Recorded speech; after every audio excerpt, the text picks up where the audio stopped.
It is a little warm for the mayor. Everyone come on in. Welcome. Welcome. Please come closer to us, my friends. Come in the sun.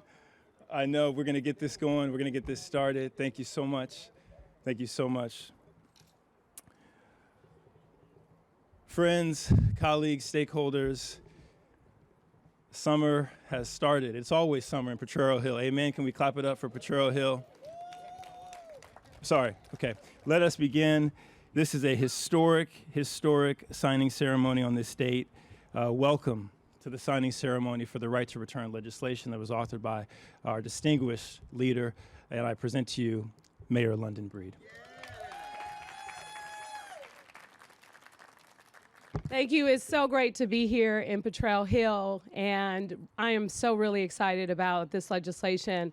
I was happy to partner with Supervisor Shaman Walton on really trying to put forth the kind of policy that we know was desperately needed, not just now, but 20, 30 years ago, because I can't help but think about my own experience. And my mother, she actually lived in Potrero Hill with my sisters at 1839 25th Street. I used to spend a lot of time here in Potrero Hill.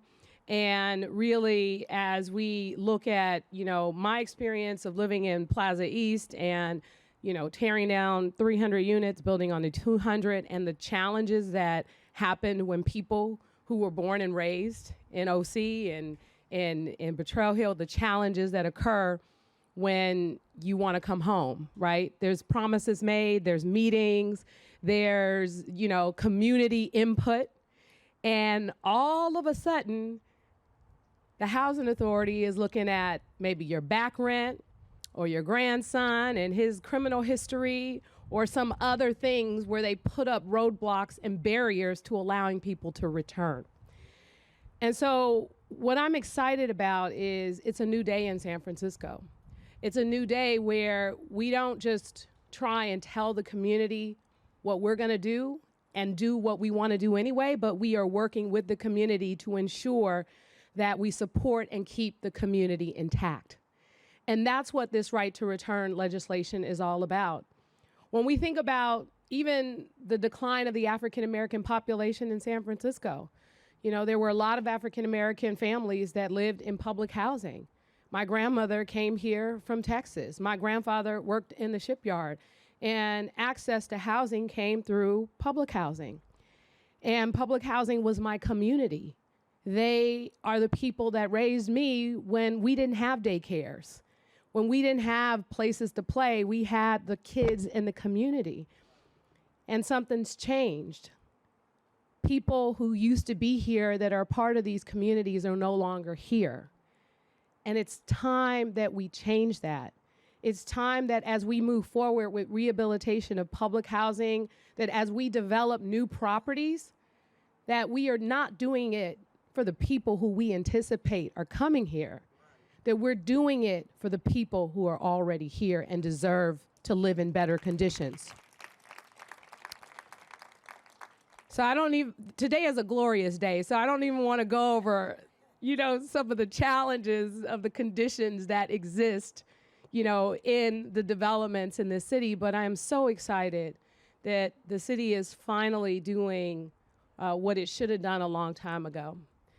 Which could have prevented a lot of things from happening in the first place. But here we are, signing legislation that provides the security that people need to know that when we come into a community and say we're going to work with you, and then you're going to have a new unit and trust us, well, now here's the legislation to ensure that no matter who's the elected official, no matter who's running a particular department, this legislation is about ensuring the safety of the residents and their rights to be a part of the communities that they are born and raised in.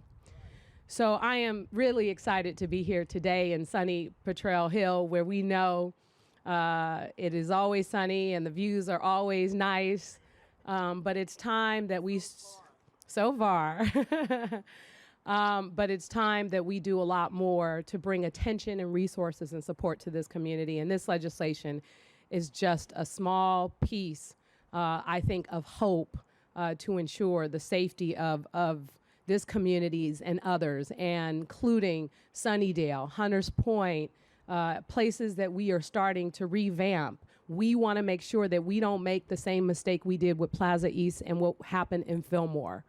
We can't continue to do things the same way and expect that they're going to be different results. Now, if I could pass legislation that would allow for everybody that was displaced out of San Francisco to come back from the past, that's something I want to work on. It's been really tough, but that's something I'd love to be able to do. But in the meantime, this, along with neighborhood preference and some of the other things we put in place, they are going to be meaningful. And now it's up to the community to make sure that we're doing everything we can to communicate to other people the laws that are going to help ensure access to opportunity for a community that traditionally has not been supported the way that it should have in San Francisco. So I thank you all for being here for this signing ceremony. The legislation is intact, but it's important that we are here for a ceremonial signing in so that people are aware that this is important to us, and it's going to lead to some incredible results for the future of residents of public housing all over San Francisco. Thank you all so much. Thank you, Madam Mayor. Smartest woman in the building, heading to the shade a little bit. Very smart, very shrewd. As Mayor Breed mentioned, this work could not have happened without a fearless leader in this district. Is he not the most relentless advocate for District 10? I mean, just extraordinary. I bring you our supervisor, Shamon Walton. Good afternoon. It is always a pleasure to be home. You know, this is just a wonderful feeling today as I had a chance to walk into Cleo Wallace, and I used to actually attend here illegally. My aunt was the director at the time, and we named the Infant Toddler Center after her. But when my mom needed a place for me to go, when I was either removed from school for some type of reason or whatever the case may be, I would be here at Cleo Wallace along with all of the folks here in PH. It is just good to see so many residents here, not just from Potrero Hill, but from all of our Hope SF sites coming to support each other because this is important. And as we talk about making sure that we make our populations whole, make our communities whole, having the ability to bring back people who used to live in our sites that have been displaced is a very integral and important piece of making that happen. And so I do want to appreciate our then Supervisor Breed and now Mayor and Supervisor Cohen for passing the original neighborhood preference legislation that made it possible for higher percentages of our folks to be able to win in the lottery system that we know is definitely detrimental to opportunities for housing for Black people. I want to make sure that everyone knows and understands that we are going to continuously do everything that we can to make sure that folks have an opportunity to come back home. And this site is very personal to me. I used to live on 25th Street with my aunt and my cousins. Well, one of my first jobs, and I was getting there, thank you, Joyce. I used to run the Potrero Hill Family Resource Center right up the hill on top of the Oscarine Williams Infant and Toddler Center. And right when we started having those conversations about Hope SF and what we would re-envision here in our community, and then I went on to DCYF, but the work still continued. And now we have our first building up. We continue to build more, but nothing is going to make that more complete without providing the opportunity for some of our families to return. And so I was excited to partner with the mayor on this legislation to make sure that we do just that, and that's bring some of our families back to San Francisco. So I don't want to belabor that amazing point. The mayor and Theo took my statements about how beautiful it always is in Potrero Hill in District 10, but I always make sure that we highlight that because people need to know how beautiful our district is. People need to know why so many people are trying to push us out and trying to come over and live in our places because of the beauty of Potrero Hill, because of the beauty of District 10. So thank you all for coming out. This is historic legislation. Now we have to make sure that we do our due diligence and make sure that our families get an opportunity to return back to these communities that they helped build so many years ago. Thank you. Absolutely. Sorry. And I know Theo is going to introduce her, but I just have to say that I am so proud of when our babies take leadership roles and when they thrive and they become successful. So when you hear from Shaylis, just know that my heart is very warm and excited to see the young woman that she's become. She came to us at YCD at a young age and worked through a couple of our programs. And now just seeing her come to adulthood is something that's what makes this work worth doing. And I just wanted to make sure that I acknowledge her and let you know how proud I am of you. So when you come up here today, I just want you to know that. Thank you, Supervisor Shaylis. No pressure on you yet. Just want to acknowledge our Public Housing Tenants Association. You know, it's funny, whenever you do an event and Joyce Armstrong is in the room, I like to say it's call and response when I speak, but it's call and then I respond to what Joyce is saying. And so you could, thank you, Public Housing Tenants Association, for being here. Before I bring up your special guest, and Supervisor Walton already mentioned her, just to say a brief word as to where we are. So we are at the site of Cross Cultural, which is a child care facility that supports many of our young people who live in Potrero Hill. We're in this incredible neighborhood of almost 700 units where there are families who live behind us, who live in front of us. And Hope SF really stood for a simple concept, that we would fulfill our promise, that we would repair the systematic harm that had been done on 2,200 households, 2,200 families, as Mayor Breed mentioned, for decades. And this legislation in many ways is about fulfilling that promise. I want to say a bit, and you're going to hear from Shaylis in a second, that this legislation is for that grandmother in Hunter's View. But not just that grandmother, but for that grandson who goes to SF State University and is working his butt off to get good grades so that he can come back and serve his community.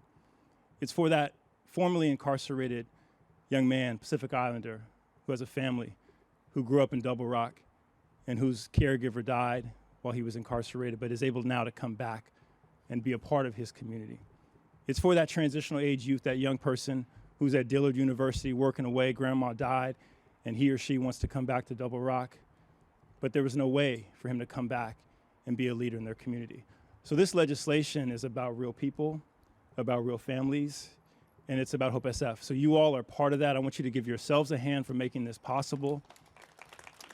As Supervisor Walton mentioned, my name is Theo Miller. I have the greatest honor to serve our leader, Mayor Breed, as the director of Hope SF, which is really a partnership. And this moment is about a lot of people. I'll save my thank yous for the end. But when you think about who this package of incredible, first in the nation, like Mayor Breed led a contingent to HUD to talk about neighborhood preference. And once again, we are leading the nation. There is no legislation across this country, short of certificate of preference, that is as strong as this to prioritize not just the sons and daughters who currently live here, but the sons and daughters of the sons and daughters of the sons and daughters who used to live here. That is historic. So thank you for that. As we prepare to close and transition, I want to bring up one of those brilliant young minds who, as Mayor Breed and Supervisor Walton drafted this legislation, they had someone like Shaylis in mind. So I want to thank you for your leadership, thank you for your model, and just bring you up to this mic so you can rock it, so you can drop it, so you can share your story to your people. Shaylis Hogan.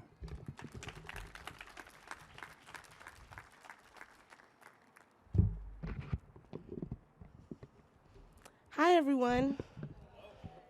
My name is Shaylis.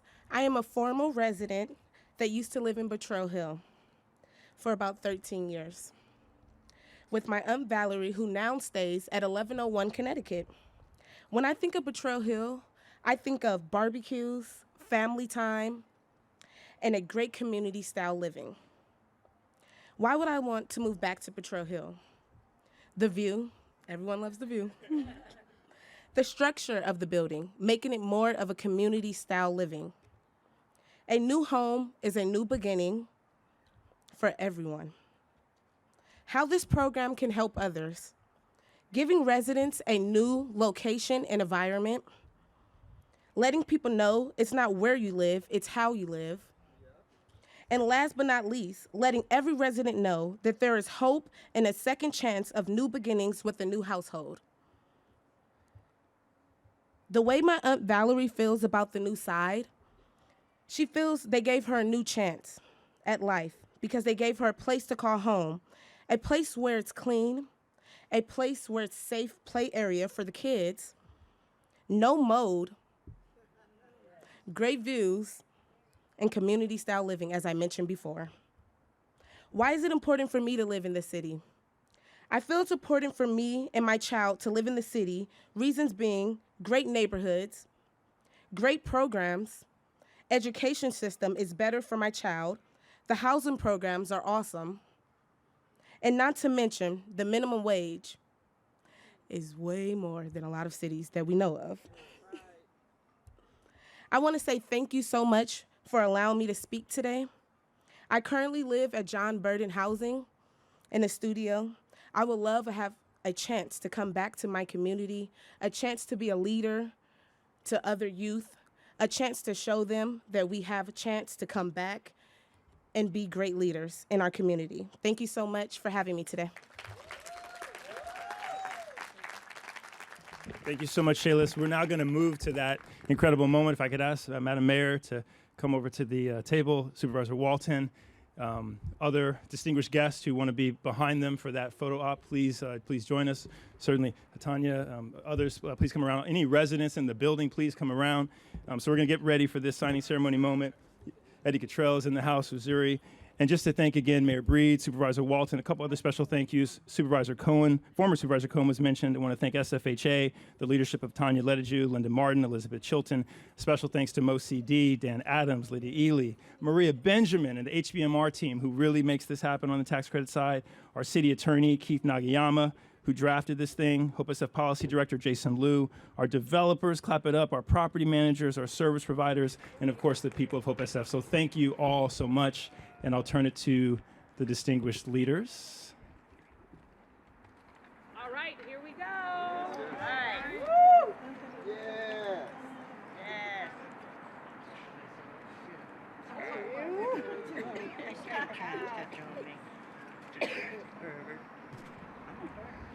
Okay, right.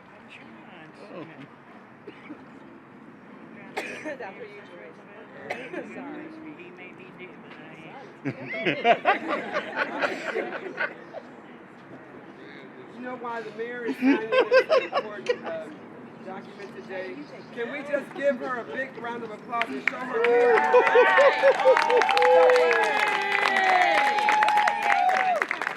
Okay.